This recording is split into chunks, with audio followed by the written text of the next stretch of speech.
మురళీ మనోహర్ గారు ఒకసారి మీ కంక్లూజన్ అంటే అన్ని మాట్లాడుకున్నాం, అన్నామలై గురించి కూడా ఒక మాట మాట్లాడుతూ సో మరి రాబోయే రోజుల్లో వికసిత్ భారత్ ఏ విధంగా అయితే ఉందో అలాగే వికసిత్ భారతీయ జనతా పార్టీ దక్షిణాన అనే దానికి కూడా ఒక కంక్లూజన్.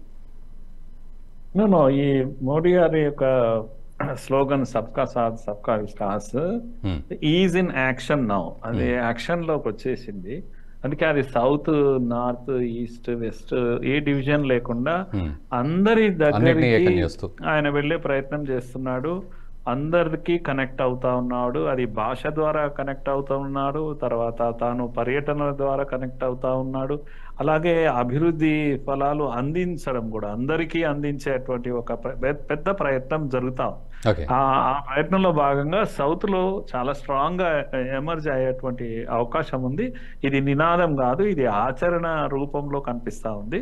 అందుకే కేరళ ఇన్రోడ్స్ లో కూడా శబరిమలలో జరుగుతున్నది కానీ వీళ్ళు తెలిసి తెలియక అనేక తప్పులు చేస్తున్నారు. హిందువులను కించపరిస్తే మేము ముస్లింలు సంతోషపడతారు అని అనుకుంటున్నారు, కానీ హిందువులు బాధపడుతున్నారు అని అనుకోవడం లేదు. వాళ్ళు సనాతన ధర్మాన్ని అటాక్ చేస్తే మేము నిన్న ఒక మహారాష్ట్ర సంబంధించిన ఎన్సిపి లీడర్ చెప్తా ఉన్నాడు, ఆయన నాన్ వెజిటేరియన్ అని చెప్తా ఉన్నాడు. ఎవరిని? రాముడిని.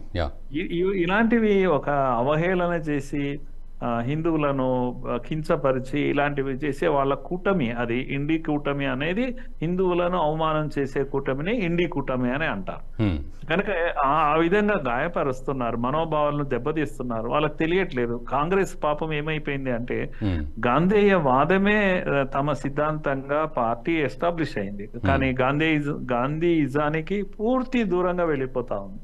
ఎందుకంటే కాంగ్రెస్ రాహుల్ గాంధీ పీరియడ్ లో, పర్టికులర్ గా రాజీవ్ గాంధీ పీరియడ్ లో కూడా అలాంటివి చేయలేదు, కానీ రాహుల్ గాంధీ పీరియడ్ లో పూర్తిగా లెఫ్ట్ లిబరల్స్ చేతిలో పార్టీని పెట్టేశారు. మేధావులు అంటే లెఫ్ట్ లిబరల్స్ అని వాళ్ళు అనుకుంటున్నారు.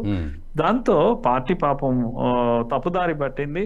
వాళ్ళు దిక్కు వైపు ఇండి కూటమి ముక్కలైపోతా ఉంది, ఇంకోవైపు బీజేపీ ప్రజల మధ్యకి వెళ్తా ఉంది. సౌత్ లో కూడా బలమైన పార్టీగా, తెలంగాణలో కళ్ళకు కనిపిస్తా ఉంది కనుక బలమైన పార్టీగా ఎమర్జ్ అవుతుంది. నేను అనుకుంటాను మోడీ నెక్స్ట్ టార్గెట్ ముస్లింలను ఎలా రీచ్ అవుట్ కావాలి, ముస్లింల హృదయాలను ఎలా జయించాలి, ఆ ప్రయత్నం కూడా గట్టిగా జరుగుతుంది. మీరు చూడండి, ఈ ఎన్నికల తర్వాత మీరు చూడండి, ముస్లింలు అందరూ కూడా రియలైజ్ అవుతారు, మనము బీజేపీతో కలిసిపోవాలి, మోడీతో కలిసి ముందుకెళ్ళాలి, ఈ దేశంలో మనం ఒక్కరుగా నిలబడాలి, నేషన్ ఫస్ట్, దేశమే ఫస్ట్, మిగతా అన్ని తర్వాత అనేటువంటి వరకు అన్ని వర్గాలు కలిసి వచ్చే ఒక విధానంతో మోడీ ముందుకెళ్తా ఉన్నాడు.